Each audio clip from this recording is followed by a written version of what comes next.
It sure took a minute, but after all this time, 100 Girlfriends Who Really Love You came out in full swing with Season 2, and it's better than ever.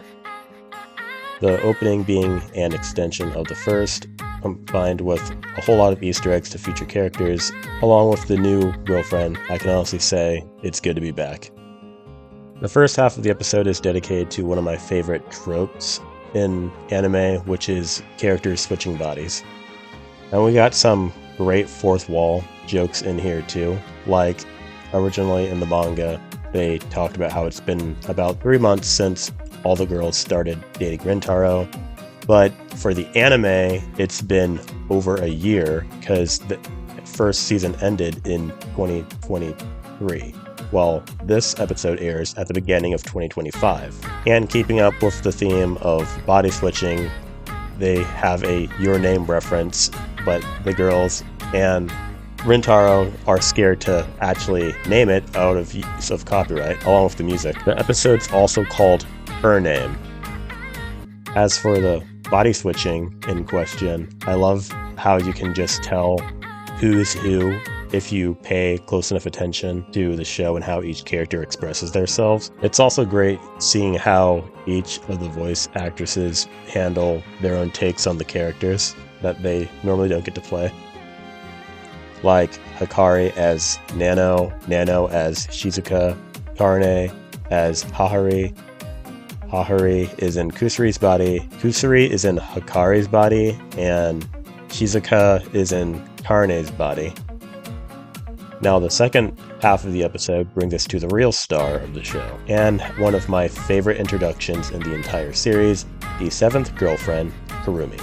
Like how Rintaro is a first year in high school, Kurumi is on her last year of middle school, and her gimmick is that she gets really, really angry when she's hungry. And because of her very bad metabolism, she's always hungry.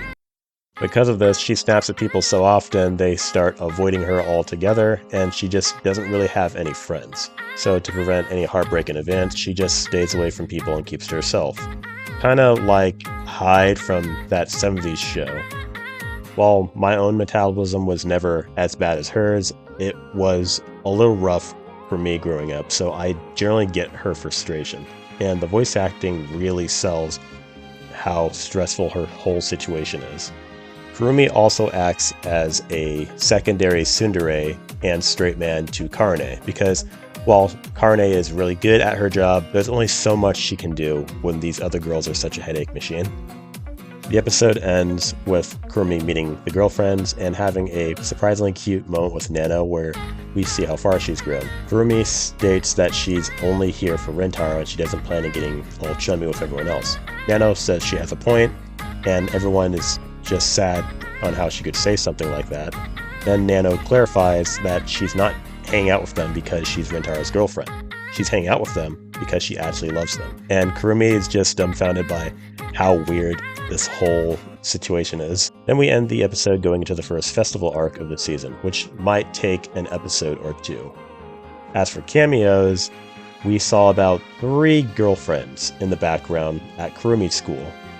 Here we have Memoji, Chio, and I think that's Rin. Though they're probably not going to show up in this season, it's a great job at teasing a possible season 3 because they're probably going all in and not just doing 2 seasons. At least I hope they're not. We also reached the point in the series where when a character is introduced, you can just tell how well they're going to mesh with another character. For example, Kurumi is the youngest member of the group, and if you remember back in season 1, Hahari has a huge fondness for cute things, so she just fawns over her the entire time.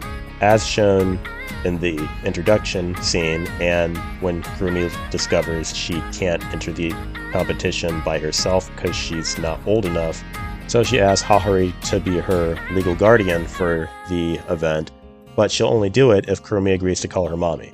So they're all going, because she would rather die.